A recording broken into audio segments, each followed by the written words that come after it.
بسم اللہ الرحمن الرحیم۔ صرف 5 منٹ کا مدرسہ قرآن و حدیث کی روشنی میں 38واں دن 8 صفر المظفر۔ نمبر 1 اسلامی تاریخ۔ حضرت لقمان حکیم۔ حضرت عیسیٰ علیہ السلام سے تقریباً 3000 سال پہلے عرب میں لقمان نام کے ایک بڑے نیک انسان گزرے ہیں، جو حضرت ایوب علیہ السلام کے بھانجے یا خالہ زاد بھائی تھے۔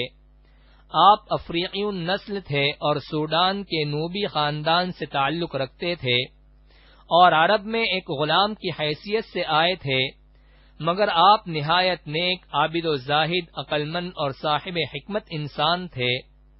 آپ کی حکیمانہ باتیں صحیفہ لقمان کے نام سے عربوں میں مشہور تھیں۔ آپ کی حکیمانہ باتوں کا ذکر قرآن کریم میں سورہ لقمان میں بھی موجود ہے۔ آپ اپنے بیٹے کو زندگی کے آخر میں نصیحت کرتے ہوئے فرماتے ہیں، بیٹا، اللہ تعالی کے ساتھ کسی کو شریک نہ کرنا، بلا شبہ شرک بہت بڑا گناہ ہے۔ بیٹا، نماز پڑھا کرو اور نیک کام کا حکم کیا کرو اور بری باتوں سے منع کیا کرو، اور جو تم پر مصیبت آئے اس پر صبر کرو، بے شک یہ ہمت کے کام ہیں، اور زمین پر اکڑ کر نہ چلو، اللہ تعالی اکڑ کر فخر یا چال چلنے کو پسند نہیں کرتے ہیں۔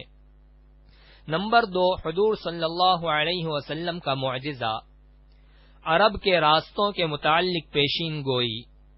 ایک مرتبہ آپ صلی اللہ علیہ وسلم نے عدی بن حاتم رضی اللہ عنہ سے فرمایا، اے عدی، اگر تیری عمر لمبی ہوگی تو تو دیکھے گا کہ اونٹ پر سوار اکیلی عورت حیرہ سے چلے گی، یہاں تک کہ کعبہ کا طواف کرے گی اور اللہ کے علاوہ اس کو کسی کا ڈر نہ ہوگا۔ چنانچہ حضرت عدی رضی اللہ عنہ فرماتے ہیں کہ میں نے وہ زمانہ اپنی آنکھوں سے دیکھا کہ ایک عورت حیرہ سے اکیلی اونٹ پر سوار ہو کر آئی اور کعبے کا طواف بھی کیا، اس کو اللہ کے علاوہ کسی کا ڈر نہ تھا۔ نمبر 3 ایک فرض کے بارے میں۔ زکوٰۃ کی فرضیت۔ رسول اللہ صلی اللہ علیہ وسلم نے حضرت معاذ بن جبل رضی اللہ عنہ کو یمن بھیجتے وقت فرمایا، ان لوگوں کو بتا دینا کہ اللہ تعالی نے ان پر ان کے مال میں زکوٰۃ فرض کی ہے۔ فائدہ: اگر کسی کے پاس نصاب کے برابر مال ہو تو اس میں سے زکوٰۃ ادا کرنا فرض ہے۔ نمبر 4 ایک سنت کے بارے میں۔ قبر میں مٹی ڈالتے وقت کی دعا۔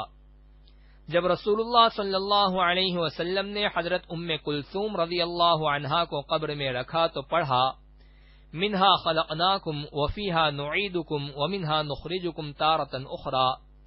ترجمہ: اس مٹی سے ہم نے تم کو پیدا کیا اور اسی میں ہم تم کو لوٹائیں گے اور اسی سے ہم تم کو دوبارہ اٹھائیں گے۔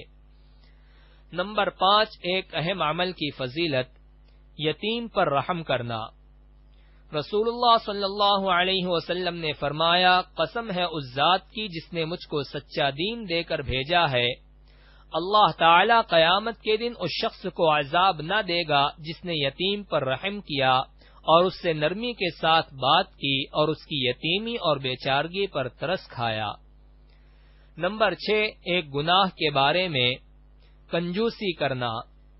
قرآن میں اللہ تعالی فرماتا ہے، جو لوگ اللہ تعالی کی عطا کردہ مال و دولت کو خرچ کرنے میں بخل کرتے ہیں، وہ بالکل اس گمان میں نہ رہیں کہ ان کا یہ بخل کرنا ان کے لیے بہتر ہے، بلکہ وہ ان کے لیے بہت برا ہے۔ قیامت کے دن ان کے جمع کردہ مال و دولت کو طوق بنا کر گلے میں پہنا دیا جائے گا، اور آسمان و زمین کا مالک اللہ تعالی ہی ہے، اور اللہ تعالی تمہارے اعمال سے باخبر ہے۔ نمبر 7 دنیا کے بارے میں۔ نافرمانوں کے مال و دولت کو نہ دیکھنا۔ قرآن میں اللہ تعالی فرماتا ہے، جو ہم نے مختلف کافروں کے گروہوں کو آزمانے کے لیے مال و دولت دے رکھا ہے، وہ دنیاوی زندگی کی رونق ہے، آپ ان چیزوں کی طرف نظر اٹھا کر مت دیکھیے۔ خلاصہ: نافرمانوں کو جو مال و دولت ملتی ہے اس کو تعجب اور للچائی ہوئی نگاہ سے نہیں دیکھنا چاہیے، کیونکہ وہ ان کے لیے آزمائش کا ذریعہ ہے۔ نمبر 8 آخرت کے بارے میں۔ عادل حکمراں کا حال۔